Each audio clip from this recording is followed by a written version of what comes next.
Another important thing is that it is the children's right to have a say about how they feel and what they want, and it is our responsibility to act accordingly. This is everywhere. They have the right to express themselves, and this is probably the best way to do that. Now, let's go back to 1998. Go back 20 years. As I mentioned before, we had data that we started collecting in 1992. So we had about 5 years of data in 98. This is 92 to 98. Cannabis and smoking and alcohol was just, going through the roof. 42% of adolescents had become drunk for the past 30 days. Not tried wine or beer, become drunk. And at this time, about 20 years ago, we could see from the existing data that there were certain circumstances and behavior in the lives of children strongly connected with the fact if they started to use drugs or not.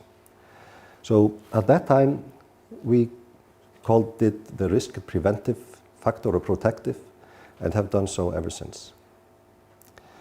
And from all this data, we could see that there were 4 categories of biggest importance. Family factors, the peers, the general well-being, and the extracurricular activities. So 4 factors, 4 groups. We could see a lot of things. There was a strong connection between drinking and spending time with parents, for example. Strong connection between smoking and participation in sports. We could find hundreds of indicators. And when we started analyzing this deeper, look at the parental factors, we could see that children who were spending more time with parents were less likely to start using drugs. Children who reported that it was easy to have caring and warmth at home, they were less likely to start using drugs. Support, monitoring, control of parents, all preventive. When we looked at the peer group factors, for example, we could see a negative effect hanging out late at night with your friends, doing nothing, just idling, hanging out in the mall, a pure risk factor. Children who were hanging out late, they were much more likely to start using drugs.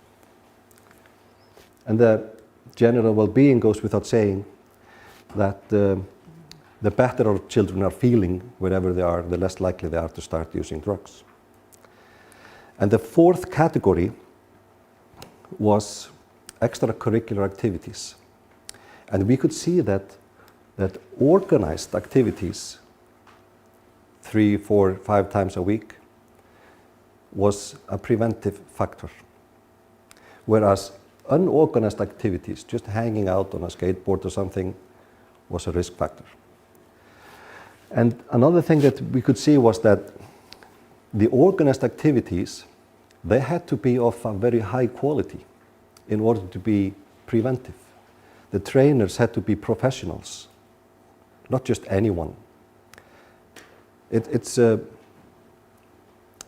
beautiful thought to have a parent train a group of children. But then you really are not sure. You can have a really good parent who knows what he or she is doing, or somebody who really is not a good role model. So quality controlled, organized activities are pure preventive factor, whereas unorganized was a risk. Now, based on these findings, and basically the essence of the model is that for 20 years, the Icelandic communities, those working with, and people working with children in prevention, they have been trying 2 things. To strengthen the preventive factors in the life environment of children, and weaken or eliminate the risk factors. That has been the task. In '98, based on these findings, it was decided by the government and Reykjavik city and some other municipalities to try out something totally new. The situation was terrible, and it became kind of a political thing, and all the political parties wanted to be the one who was saving the children. So we had support in that direction. And they were willing to do something totally new. What had been done before was not working. And what had been done before? Just say no to drugs, for example. I mean, this is not working. Children know that drugs are dangerous. We don't have to tell them that. We had been scaring them with ugly pictures and, swollen lungs and veins with fat leaking out of them. This was not working. You don't scare kids towards not using drugs. I'm not going to leave this long here. So the aim was of drug-free Iceland, and by the way, many people laughed in '98. I mean, this was kind of a weird idea. Drug-free Iceland, come on. But this was the aim. The aim was to change the actual behavior of young people and not their attitudes.